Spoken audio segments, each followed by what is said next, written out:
Hi, the objective of this video today is to learn how to use the timeline creator in order to create a timeline for your biography project. Now, as always, you start at the library homepage. We're going to scroll down until you find the 6th grade biography project tab.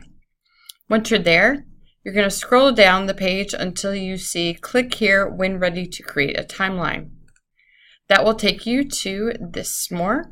And the timeline creator is the very first button. So you're going to click on that and then you'll be taken here. So this is the first page of the timeline creator. You're going to type your name. So I'll do mine as an example, and I don't need it in all caps. That's kind of silly. And obviously I capitalize my name because I like my name. And then the project title is the name of the person on whom you're doing your timeline. So, and obviously you need to capitalize their name, but this is Geronimo. Awesome. And then I'm going to hit start.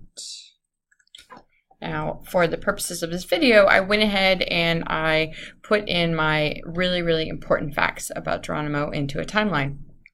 But I'm going to show you, just in case, if you want to have a new box, you'll actually click on the timeline itself, and then the input box appears. As we said before, the label, that is where you put the date, and you start with the year. The description, all right, that's the thing that you started with your verb. So I'm going to show you my examples. Let's get rid of this. And if at any time you need to edit one of your boxes, not a problem. You just double click on your box.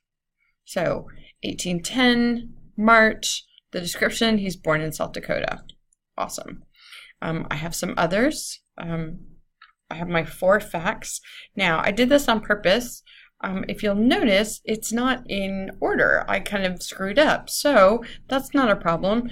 I'm 1810, so I'm going to move my 1851 over here. That's really simple. I just drag the little circle over. So 1886, that's really kind of the end of mine, and I can drag it and I can move my boxes. That's the nice thing about this. You can really move the timeline, make it so that it looks nice. All right, that's what we want.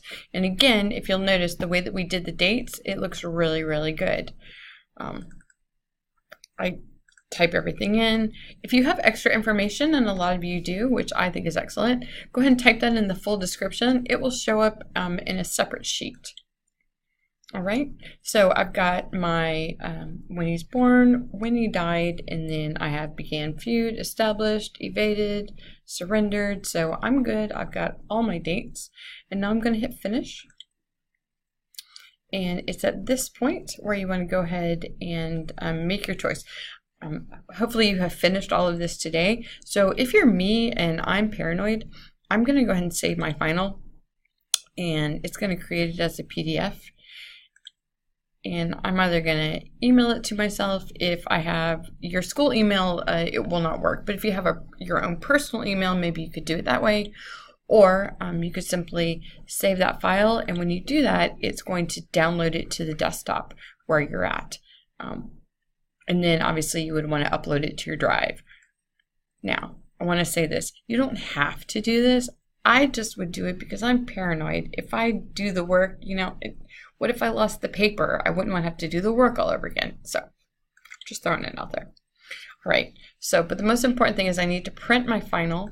So I hit print final, and I'm on my my personal laptop, so it looks a little bit different. So let's say if I wanted to do it at home, I would tell brother and then just hit print, bam, and then I have printed my final timelines. Doesn't it look good? Excellent. If you have any questions, please let me know or re-watch the video.